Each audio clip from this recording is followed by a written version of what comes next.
I sure am glad to be here. And that's such a warm welcome. I tell you, I want to start off with a little icebreaker. As my father always told me to do whenever I tell any kind of speech. There's this guy who's doing his first solo parachute jump. And I'm not talking about the tandem one where somebody's with you. He's done his little training and he's jumping his first time out this airplane. So he jumps out of the airplane, and of course his training, just like in AA, his training kicks in hard times. That's why we keep coming back even when we don't think we need to anymore. His training kicked in, he knew when to do it, he pulled the ripcord, and nothing happened. So he's falling real fast, and he's in big trouble, but it's okay. He keeps a cool head. Just like I said, his training kicks in. Just like my training in AA, if I keep doing this thing, and when a trying time comes up in recovery, I'll know what to do. So what did he do? He pulled the reserve chute cord. Nothing happened. Well, he's in big trouble now, right? Because there's no more training to do other than tuck and roll, and I'm not quite sure that's going to work for him. But he passes a guy going the other way just as fast. And I want you to suspend disbelief just for a moment that he was able to have a small conversation with this guy as he passes. There's a guy going the other way just as fast. And they meet for a second, and he says, "Hey man, do you know anything about parachutes?" And the guy going the other way says, "No man, do you know anything about lighting gas stoves?" Well, we're not getting any sound out of the back there. I tell you, I may not know, and that's good. I may not know anything about parachutes or gas stoves, but hopefully what I'm here to talk about, I know a little bit about, and that is, my name is Michael Wayne Smith, and I'm an alcoholic. I'm here to report. I got some good news. I don't know, I got a bad habit about these Altoids. A girl told me 10 years ago I had bad breath. I've been taking them around with me ever since. But anyway, it's like my little comfort blanket. I got him in my mouth now. So it's just an Altoid. Don't get riled, you know. But anyway, I'm here to report I've got some good news. That's funny. You know where that went. But so anyway, I have some good news. I've lost 30 pounds in 12 weeks. Now, I find that to be really good news. I'm going to tell you, y'all may have heard of some of these weight loss programs. I've heard of, what do you got? You got Jenny Crank, you got Nutristem, I think, what's another one? Insanities or something like that. And all of them really are. But this is the AA weight loss program. Now just bear with me a little bit. It's in the book. And I'm using this as a vehicle to use the book for a minute and do some big book thumping stuff just for a minute, and then I'm going to start off on my little talk. But I thought I would share the good news and try to add a little levity, and hopefully for some of these newcomers make the big book come alive, because when somebody made it sound interesting, it made me want to crack the cover and go check this thing out. So I will warn you up front that this AA weight loss program, you probably won't lose ounce one. Okay, but what I will lose is the weight of that monkey on my back. So just indulge me for a minute as we go through the book, and I'm going to tell you about this AA weight loss program. And I found it in the book. You got to look real hard, but I'm going to tell you where it's at. The first part of this AA weight loss program is going to be on page 85, right? Because 85 talks about we can exercise our willpower along these lines all we wish. It's the proper use of the will. So any good program is going to contain exercise, you know. And when he talks about exercising my will along these lines, he's talking about looking to him for the answer to my problems. And I'm going to tell you that has really worked for me. So when I think about exercise, I think about the first thing that comes to my mind about exercise is working out. And that's the first thing that I think anybody's going to come to their mind. And when I think about working out, that's going to be on 117 in the wives, right? And it's on the right-hand page, and it's talking about you and your wife. All the problems won't be solved at once. This is as it should be. It says these workouts will be regarded as part of your education. So all of a sudden I find that we've had some exercise, and now we're talking about working out. And these workouts, basically what he's talking about on that page is going through life's challenges and emerging, having overcome them. It talks about a better way of life will emerge when they are overcome. And that really reminds me of 63, where it talks about victory over my difficulties will bear witness to those that I would help. And that's how this program works, isn't it? You know, I go through something sober and I'm able to come back to a meeting and report that I went through a certain challenge that I know for a fact I would have got drunk over. And then there's some newcomer in here that may have gone through that or going through that, and they go, well, man, if that person can go through that sober, maybe I can, you know. And the beautiful thing about why this works is because no one person could have gone through everything, but I guarantee you could probably find somebody that's gone through something that you're going through, like maybe one's gone through the death of a parent, or maybe somebody had a bad illness or something. What I'm saying is that no matter what goes through life, somebody has been through it sober, and that's really why this thing works. When I think about working out, I think about, now this is the workout, this is the AA weight loss program that I'm talking about. We've talked about exercise, now we're talking about working out. When I think of working out, I think of two types of working out. People are going to talk about their weights, lifting weights, right? And then the other kind of working out is going to be cardio. You say, well, I don't know if the big book has anything about weights and cardio, but it actually does. On 132, it talks about we got to be careful not to put the weight of the world's troubles on our shoulders. We may soon be overcome by them. And I found that that's true. When I get here, really it is a selfish program because I can't give away something I ain't got. And I've observed a lot of people that go try to save some folks, and they really don't have enough strength within themselves to keep themselves sober, and we spread ourselves too thin. So if you're new, first things first, don't put the weight of the world's shoulders on your shoulders so you won't be overcome by them. And the second kind of working out is going to be cardio. Now that's going to be on 107. That's going to be where it talks about, as animals on a treadmill, we patiently and wearily climb, falling back in exhaustion after each futile effort to reach solid ground. So when I think about that rat on a wheel, I think about how in the past I used to, one more attempt, one more failure. One more attempt, one more failure. I ain't reached no solid ground. Every time it was one step forward and two steps back.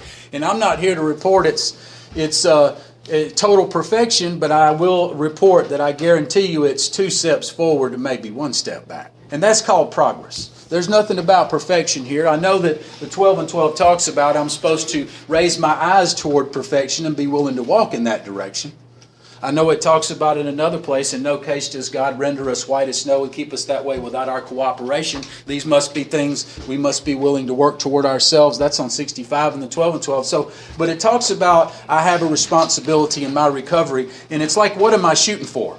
When I was in school, if I was shooting to just make a C or just pass, I may pass, I may fail. But if I'm trying to get an A, I'm guaranteed to pass. I may not make that A, but I'm guaranteed to get a lot better, depending on what I'm shooting for.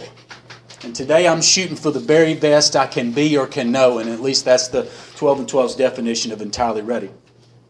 When I think about, we've talked about exercise, we talked about working out. We talked about the two kinds of working out. We talked about cardio and the weights, weight of the world on our shoulders. We talked about the treadmill. When I think about that, I think about what is the results of working out. Move on into the results of the workout program, and it's going to be put me squarely on page 13 in Bill's story, where he talks about when in doubt I was to sit quietly asking for the strength and direction to meet my problems as he would have me. And there he goes, it talks about the word strength. So I begin to see the results of this thing. I put some effort and I start getting some results. I start getting some strength. And another word that goes synonymous with strength is going to be power. And of course, power is going to be my 46 and 50 pages, right? That's where it talks about, here's thousands of men, worldly indeed, who flatly declare that once they've taken a certain attitude, a new sense of power flows into them.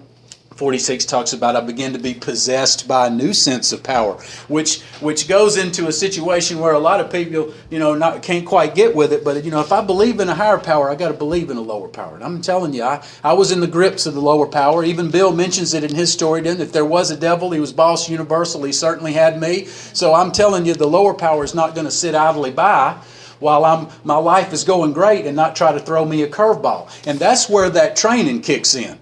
Because if I've come here and done these things, some which, if you're new, I understand, don't seem to be, They don't seem to make any sense early on, but I promise you, if I'm in earnest, I will not let these things drag me down. And what I'm going to do is I'm just going to keep forging forth, even if I don't understand what I'm doing. I'm going to trust that a sponsor is leading me in the right direction, and I'm going to trust that this process will work out, and I'll understand more in a later date. I think that we call that growing in understanding and effectiveness.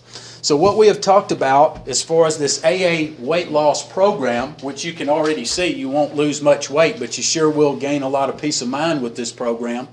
This little journey through the book that we've talked about, it talks about exercise, and then we talked about working out in the Wives on 117. We talked about the two kinds of working out with weights, 132. Talked about the treadmill on 107, reaching solid ground for the first time maybe in my life. Then we talked about the results of the program, getting some strength, sitting quietly, asking for the strength and direction to meet my problems as He would have me. That little voice, interestingly enough, that has always been there, but I never listened to it. For those of you that know what I'm talking about, you know what I'm talking about. And then that power that comes from knowing that I'm not alone and God's with me, especially in this endeavor that I'm with, trying to beat this alcohol, solid and liquid alcohol problem that I come in here with. And it's been absolutely essential. When I think about the end result of the AA weight loss program, or workout program, if you will, there's going to be an end result that we hope to gain when we start this thing. We hope to gain when we start this AA weight loss program.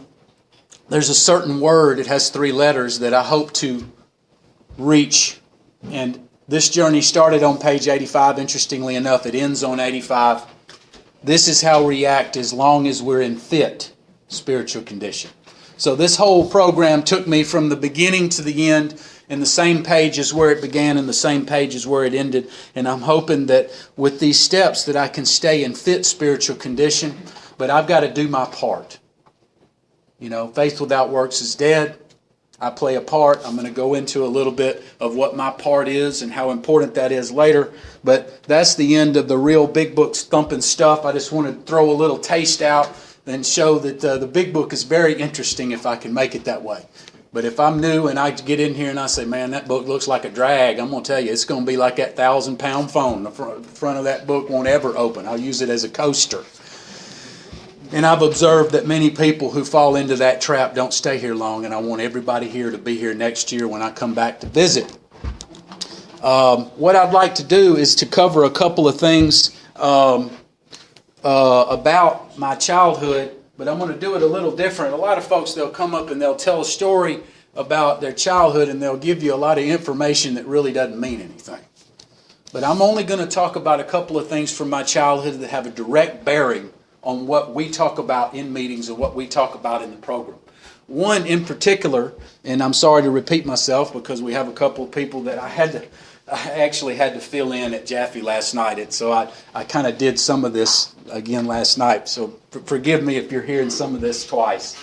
But it is important that I cover the parts of my childhood that really have a direct bearing, and it really gives me some insight and might help somebody else. That I was dealing with some of these issues even before I took a drink.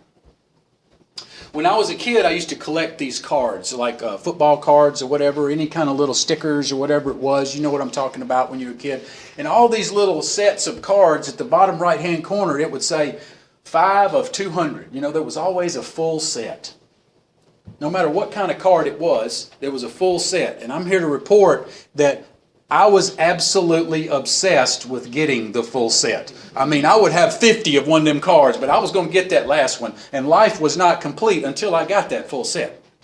And believe me, I kept at it till I got that full set. And life was all was right with the world for about 5 minutes. And then I put a rubber band around them and I'm on to the next set. Do you feel me? So the thing about it is that what I was dealing with was an addictive personality before I even heard of alcohol. So I come by a little bit of this stuff honestly, but I can't use that as a cop-out, just like I can't use the second part of my childhood that has a direct bearing of what we're here to talk about. I'm an only child.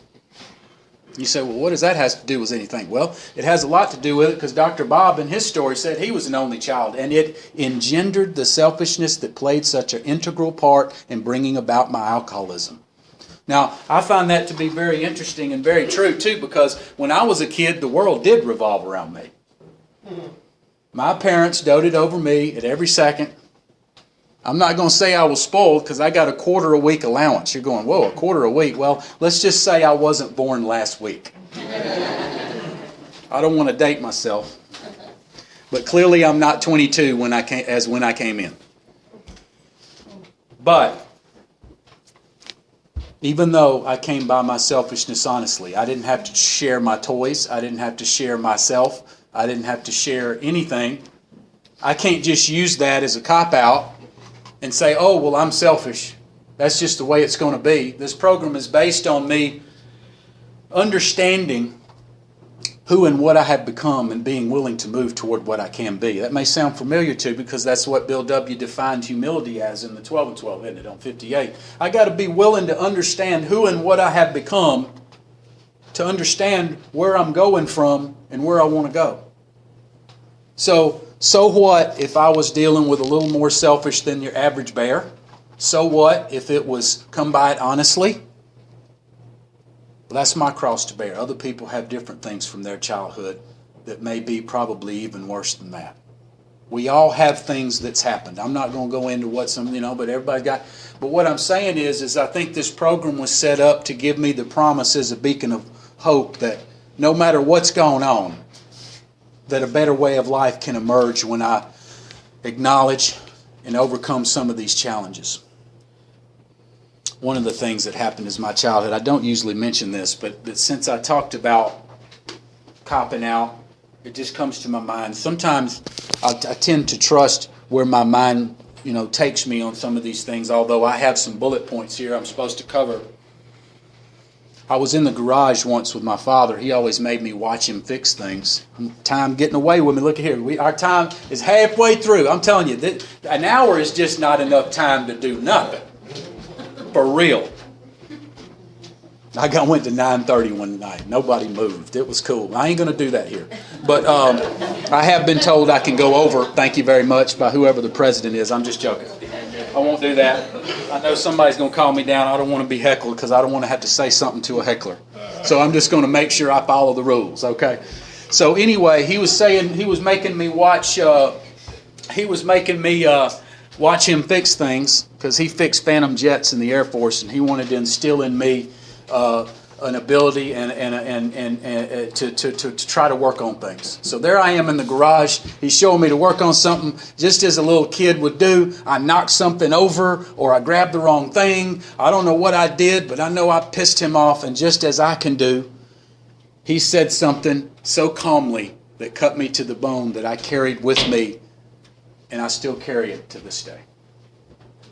I knocked over whatever it was and pissed him off or did something. He goes, son, don't you know you fuck up more than you fix? I'll never forget it. I know right where I was. I was like 8 years old. And that was a while ago.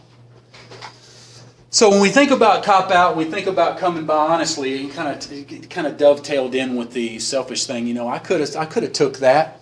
I could have took that and believed it because my dad was an executive all my life. He knew what he was talking about. He made me go to Toastmasters and learn how to public speak when I was 16. I hated him for it, but now I understand. So I could have taken what he said and believed it, that I fucked up more than I fixed, and I could have been a piece of shit all my life. See? But what I did is I used that as I'll show you sort of. And what I ended up doing was spending most of my life in academia, and I've become a CPA and a lawyer in recovery. I have 2 masters, a doctorate, and a postdoctoral degree. I guess all just to show my father that I don't fuck up more than I fix.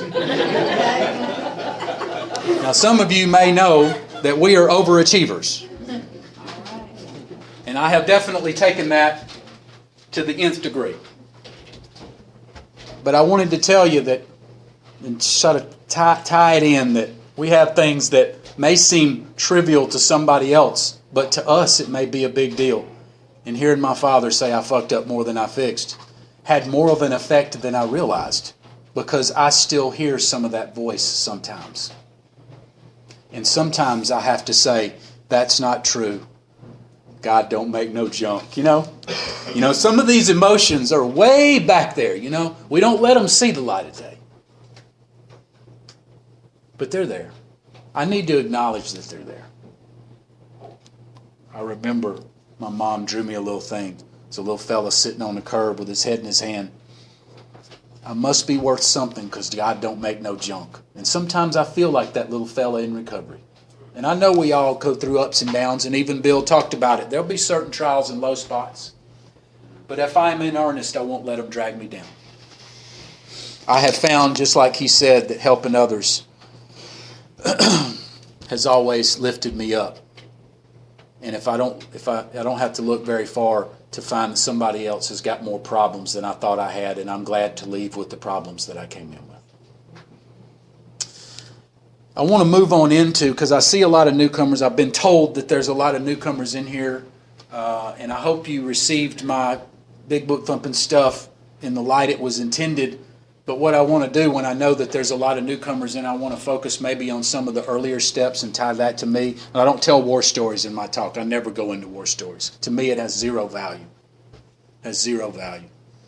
I can qualify myself without bragging to you about how much I've drank or used or whatever. I just don't do it anymore. And I know that you've heard a lot of people that give talks and they end up doing 55 minutes of that, and then it's 5 till, and they go, oh, by the way, I'm in, See, there's more value in me doing what I'm doing right now, because I believe in giving ourselves something to live up to rather than something to live down to. One of the stories from my childhood that really begins to accentuate the first step type of mindset was I was in Florida, and I was on the beach, and the beach was, we're talking about hot sand. Picture the hottest sand you can possibly imagine. You're walking across this sand, and it is burning your feet like big time. All right, I'm at the Rubicon. That means it's just as far to the water as it is back, and I don't know what I'm going to do, and this sand is burning me. I know I'm smart enough to know I can't lay down on my side because it's going to burn me all over. So what do? Now, this is a true story. I'm not even making this up. This actually happened. I took my bathing suit off, threw it on the sand, and stood on it, naked as a jaybird. All these people around. Now, why am I telling this story? I was in the middle of some hot stuff, and all I knew, regardless of the repercussions of what that action was, all I knew is I needed some relief. Just like Jim, Whiskey and Milk Man. He said he thought he was being none too smart, but he thought he was feeling reassured he could take the whiskey and milk as long as he had his sandwich. Right? Same deal. He had a little voice that said, hey man, I don't know about this, but he said, hey, look at here, I need some relief. Because I just had an argument with my boss. Y'all will get, some of you old timers will get a kick out of this. He says, I came to work Tuesday morning. Had a few words with the boss, nothing serious. You ever wondered what those words were? He came to work Tuesday morning, had a few words with the boss, nothing serious. Well, I'm sure that the boss said, where the fuck were you Monday? Hey, that's just like me, right? I got me some old 3-day weekends coming on. Didn't even show up. No wonder he don't own the car dealership no more, Just a few words, nothing serious. I only didn't show up for work. But anyway, the thing about it is that I wanted to get into the first step using the hot sand story because it really accentuates what I was dealing with when I would sing the Alcoholics National Anthem. Now, I'm not going to ask anybody to raise their hand because I know we have some singers in the house. Now, the Alcoholics National Anthem is, I'm going to never do this again. And I drank again. I have sang that song. It may have a different tune, but it's all the same song. Chances are, if you didn't slide off a rainbow in here, you too have sang that song.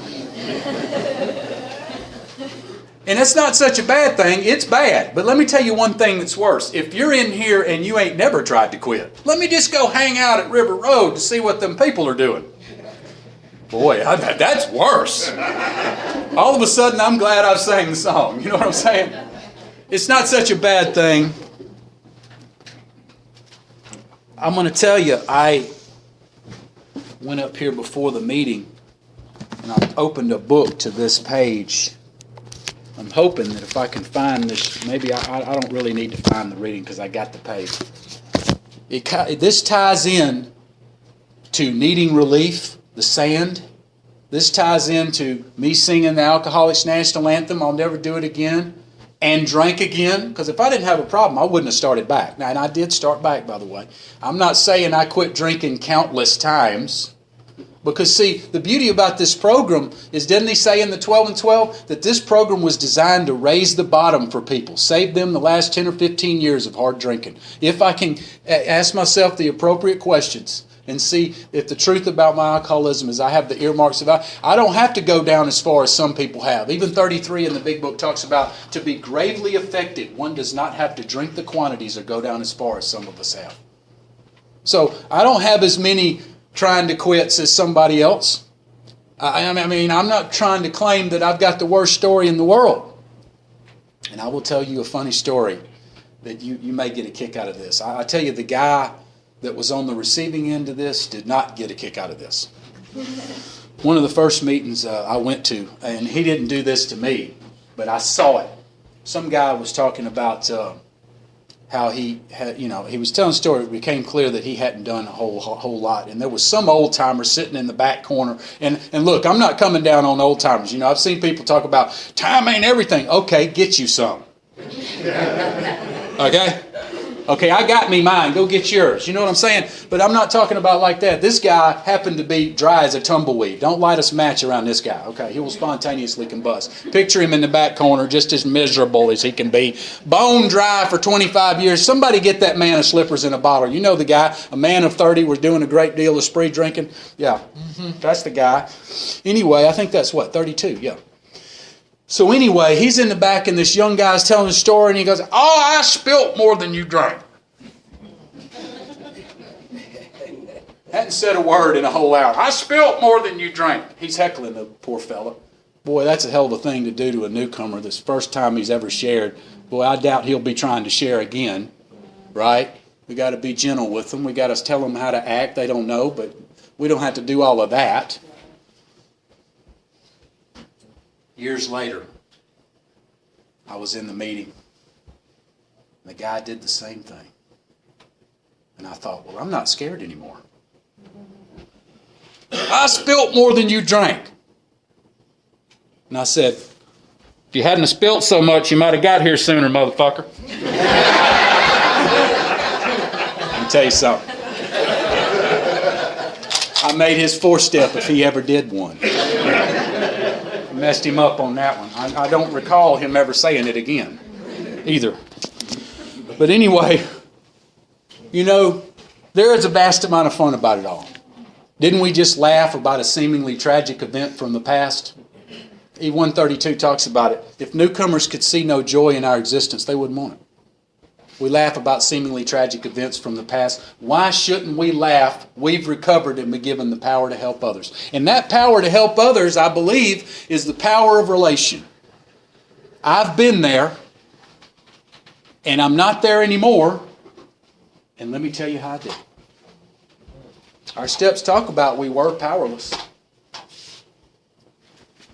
They're saying we got a way out, on which we can absolutely agree. The we 100, they agreed. I have to report that I don't know quite, I'm not quite sure that in the fellowship of today that we all agree. I don't think we all agree. But that's okay. Believe me, I got me some haters out there. Oh, there he goes, talking about that book again. It's okay. It's okay.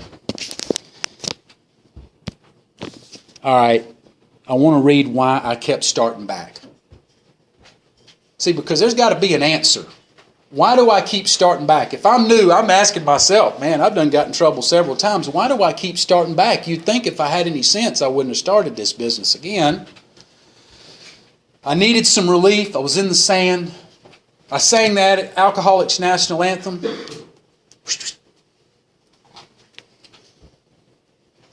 Alcohol gave me something. You know, doctor's opinion talks about we like the effect. Well, it's a lot bigger than that. Well, maybe it's the slightly tipsy, out of control feeling. No, it's much deeper than that. I wouldn't start back over something so trivial. Let me read this in the special way, and chances are this will be why, if you're new, you started back, and I'm reading why I kept starting back.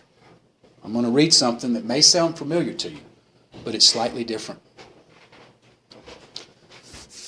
When I took a drink of alcohol, I knew a new freedom and a new happiness. When I got drunk, I didn't regret the past nor wish to shut the door on it. When I put in, I comprehended the word serenity and I knew peace. No matter how far down the scale I had gone, I could see how my experience could benefit others. When I got drunk, that feeling of uselessness and self-pity disappeared. When I got loaded, fear of people and of economic insecurity left me. When I got drunk, I intuitively knew how to handle situations that used to baffle me. I suddenly realized that alcohol in solid and liquid form was doing for me what I could not do for myself. You know, I got a disease that wants me to remember what alcohol did for me, not what it did to me. My mind, when I came in here, was hardwired to remember that this is what alcohol gave me, these promises. No wonder I kept starting back. It remembered that, man, if you do this, you're going to feel less fear. You're going to feel like somebody. You're going to feel like you can do something. I can escape from these problems for a minute. My mind remembered this. It could not even articulate all this stuff that I just read, but that's what it used to give me. But it didn't give me that anymore. But my mind wanted me to remember that it gave me that. That's why I kept going back, folks. And if I come in here just because I'm off the sauce and I sit in a chair, my mind is still hardwired if I ain't worked no steps. If you're new, I hope that you find you a sponsor, hopefully, that talks about the book that can take you through the process as mine did. Because if I don't get some of these promises from the steps, my mind is going to remember where it used to get them. And when the greatest enemies show up, I'm not going to have any choice, just like I didn't have any choice on that beach. I'm going to know I need some relief. And you're going, Mike, what are these greatest enemies business you're talking about? It's in the book too. It talks about a number one offender, resentment. But Bill W. talks about something even more deeper. He talks about we have some greatest enemies. And I'm here to tell you, I know what those enemies are. And I'm going to share it with you. On 145, he talks about the greatest enemies of us alcoholics are jealousy, envy, frustration, fear. In another part of the book, it talks about how I used to go out and justify my spree, feeling myself justified by nervousness, worry, anger, depression, jealousy, the like. And what is he talking about those greatest enemies were? A laundry list of feelings that I never gave myself a chance to feel. Because this is alcohol. This is what Mike does with it. Why? Every time the sand gets hot, baby, it's time to take a drink because I can't handle this feelings business. So I get off the sauce and I come in here and all of a sudden I'm getting bombarded with feelings that I'm not used to. And the newness of AA is great for a while. I got all my new friends and we're going to Shoney's tonight. And if you're like me, hell, I was staying sober off chicks' phone numbers for a minute. You know, I mean, this was all new, baby. You know, I'm learning to recite the steps on the wall. It's all new for a minute, but I'm here to report that the grace period weighs off after a while. And if I hadn't been through my training, I'm going to pull that second ripcord and there's not going to be anything to do but wait for the inevitable. So what I hope happens is that we take seriously these steps. Get these promises like I did from the steps. And now I tell you what, alcohol looks about as appealing to me as Drano. Budweiser Clydesdales couldn't make me drink. What about the Fitz-Mayo at the end of Agnostics? He says, I couldn't drink even if I would. God had restored my sanity. I want to go into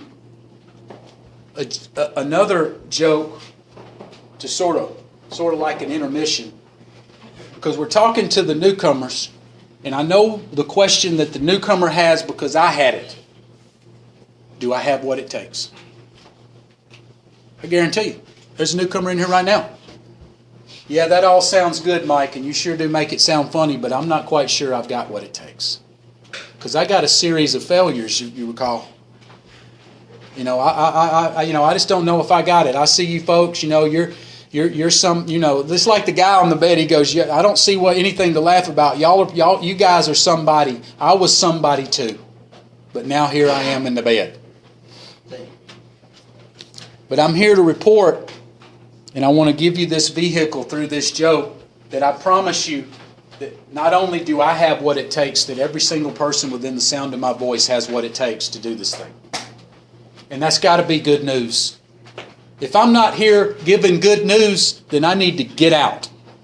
If I've been here this long and I don't have some good news, if all I got is a bunch of war stories, there's something not working here. But I ain't been telling no war stories. I've been talking about good news. And I'm fixing to talk about some better news. Richard Pryor had an old joke back when they had plastic records. You know what I'm talking about, actual LPs. He's talking about he's up on stage and he's playing a guy who's trying to get a job. He's playing two guys. He's playing the guy that's looking at the resume and he's playing himself. He's playing the guy looking at the resume. He says, Mr. Pryor, I just don't know if you're what we're looking for. I don't know if you're responsible. I don't know if you're dependable. And then in his best drunken voice, he says, what do you mean I'm not dependable? For the last 5 years, I've had a $500 a day drug habit. I ain't missed a payment.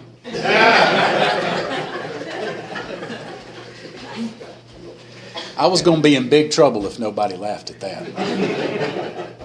But what does it have to do with the program? Let's take a look at that. Let's analyze what he just got through saying.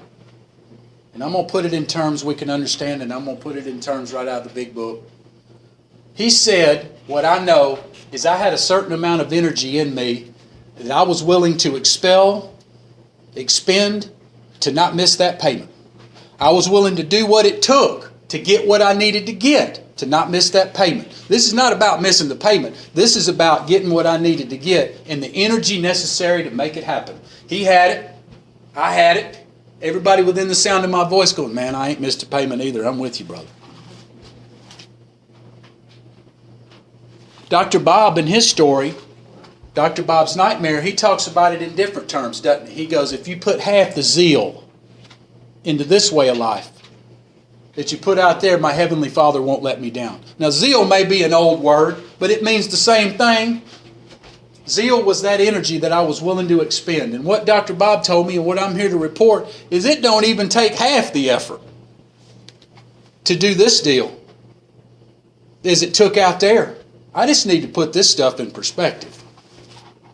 But I know. We want to get it by osmosis.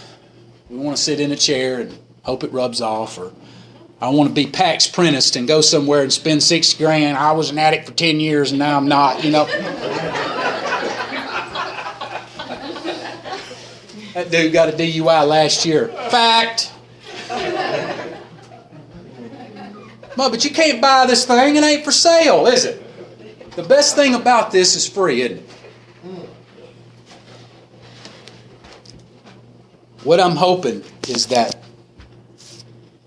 the truth about the reality is that we all have what it takes. The osmosis. I lost my train of thought for a second. But I'm back. I get sidetracked from time to time. But so far, my mind has not failed me. I did hear a guy today with 50 years to speak, and his mind is failing him. I felt bad for him.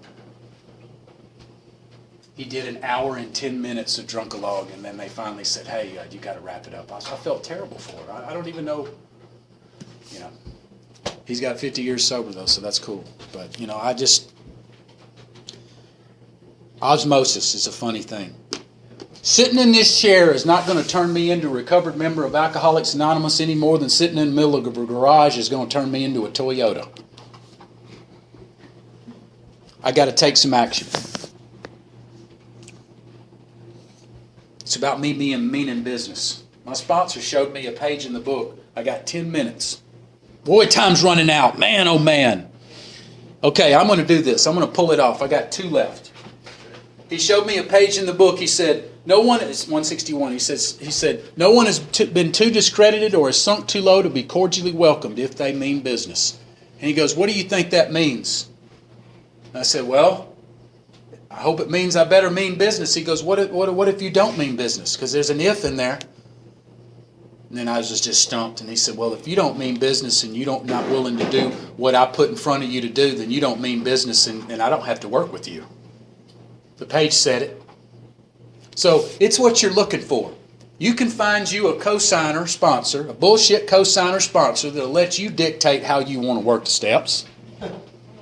And he'll let you work the home cook your own version of the easy does it off the wall steps. And that's the results you'll get. There's a recipe for success here. If I'm baking a cake and I try to fiddle with that thing and say, well, let me put a little less flour and I like a little more sugar, that thing don't even come out looking like a cake, let alone tasting like one. I need somebody that's willing to show me the recipe for success. And I need to be willing to do the work necessary. But I know I got a disease that wants to tell me that there's an easier, softer way. And I've already proved that this way of life, even working the steps, is the easier, softer way. Let me move on into the last little thing. We're running out of time. Actually, I've made pretty good time with the things I wanted to cover because I didn't want to be run out of my time before my thing. I wanted to wrap it up. I got a wrap-up thing. My first beach trip in recovery. And I use this to talk about there's firsts in recovery. Everybody's got to do something first in recovery. That first game of pool. That first time I went to the dance club and danced. Now, when I did it, there was no Monsters and Red Bulls. There was a glass of ice water. That was it. And I got up on that box and I danced. I'm not saying I go regular, but that was a scary one. There's always a first for everything. It's the first time you're going to study the big book with a girl in the program. You know what I'm talking about. I'm not even going to go into that. I'll let y'all catch up just a minute. But the thing about it is, all these firsts or something I hadn't done sober, right? Because I found out everything I was doing, I was drunk. First beach trip is another one of them biggies, isn't it? Because I never went to the beach without getting drunk. So me and my buddy, and this story really ties into everything that I've said, ties everything together with gold thread like Rumpelstiltskin. Rumpel has been here tonight. He has helped me to try to tell a newcomer there's hope, you have what it takes, you can do this. Through my experience, hopefully somebody has heard what I've tried to do. I know I can't appeal to everybody. Believe me, I know. But I'm talking to the few that are able to hear what I say. And another book talks about those who have ears, let them hear. My first beach trip, me and my buddy, and the reason you'll see soon enough why this ties everything together. We thought, man, we want to go to the beach. And then our first thought was, well, let's go to PC. And that's a dumb first thought. It's a dumb first thought. So we thought about it for a second and we thought, maybe that's a little too risky. Let's go to Gulf Shores. And the reason that I'm accentuating on that is because we played a part in making a decent decision. I can't expect God to just do everything. I got to do my part in my recovery. I have to do as I think He would have me. If I'm starving, I can't lock myself in a closet and expect God to shove an Oscar Mayer through the keyhole. You know, Big G's not going to do it all. But there we were, fixing to go to Florida, and we said, okay, PC, and then we stopped. I was to pause when in doubt. What I need to learn in the program is I need a pause between impulse and action. And I wrote that down in my book. A guy with 30 years said that more years ago than I care to admit, and I thought it sounded catchy. I need a pause between impulse and action. So we decided to go to Gulf Shores. We borrowed a tent from my dad. We're going to go down there and we're going to camp because we're going to save money because we didn't have no money. Gas wasn't as much as it was now, but we didn't have much money. So we go down there, still scared though, because we all know just because you go into Gulf Shores, you can find you something and you can find you somebody with something, no matter where you go. if that's what you're looking for. But if you're looking for something else, you might find that too. So we go down there to Gulf Shores, still scared a little bit. I think every one of you can be with us. We're driving across the state line. We're still a little apprehensive. We drive up to the Gulf State Park campground, and on the marquee, God showed up and showed out. There was an AA convention there that weekend. We had never been to an AA convention. We knew nothing about this AA convention, mind you. I'm not making up this story. What I'm saying is God showed up and showed out, and we were able to have a safe place to be that weekend. He did his part, but didn't we do ours? We didn't go to PC, did we? We used our good judgment that He gave us. We did our part and He did the rest. The reason I'm saying that is because I want to say this. God's going to do for me what I can't do for myself, but He's not going to do for me what I can. God's going to do for me what I can't do for myself. I'm making sure I said that right. But He's not going to do for me what I can. And what I can do is I can work these steps. You know, and I tell you, when I think about working these steps, I think about it, and I can't emphasize this enough, because I just witnessed this last week. Somebody with 37 years. I witnessed it with my own eyes. I mean, you know, you think, well, somebody with 37 years picked up a white chip. It was last week. Now, I don't tell that story to scare anybody, because we know this is about permanent sobriety and one day at a time. If we do this, that don't have to be us. But it's important for me to use this final conclusionary bullet point here to accentuate what can happen even to somebody like that. And I call it the attain, maintain. Attain, maintain. It may sound a little familiar because when we read how it works, Bill W., I have to believe, was very careful about the choices of words he put. He said, no one among us has been able to maintain anything like perfect adherence to these principles. And if I believe that he was very careful in the words that he chose, I have to know that there's a message in there for me to get if I'm willing to think about it and figure out what that message is. No one among us has been able to maintain anything like perfect adherence. Why didn't he say attain? See, I'm going to let you think about that, and I had to think about it, and I came to the conclusion is this, and it's what I wish that old-timer would have adhered to. He didn't use the word attain because there can be that perfect day, right?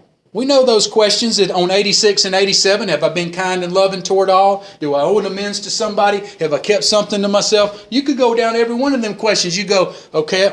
Oh, hey, I'm batting 1,000. I've had to me that would sound like a perfect day, because after all, he said those are the questions I'm supposed to ask. Those must be important questions. Those must be the ones that cut through all of the bullshit. So if I answer all those and I've had a good day, that's about as perfect as I can get. But he said, maintain, implying that I may have that perfect day. But the warning is there, always in the book. Was it not? It said, hey, you do this, you'll get this. You don't do this, this is going to happen. You get this if you do this. There's always a promise and a warning. And this has the promise and the warning. No one among us has been able to maintain, not that you can't attain, is saying, hey, be wary of that. Just because you have that perfect day, that don't mean you can close up shop and head out. That's my point. Just because life starts getting good again, I still got to come here. And let me rephrase that. I don't got to come here. I get to come here. This is a labor of love. I didn't come here tonight because I wanted to. Because I wanted to get drunk. I came here to carry a message. And hopefully some of you, not all, I understand. I've had some folks leave. I won't take it personally. But some of you have heard what I've tried to do. You know, when I think about these steps, I can't say it any better. They're a set of principles, spiritual in nature, that if practiced as a way of life, will expel the obsession to drink and enables me to become happily and usefully whole. You know, that we have this book. I have what it says I have. I can do what it says I can do. And as a result of these steps, I've had a spiritual awakening as a result of these steps, and I'll pass.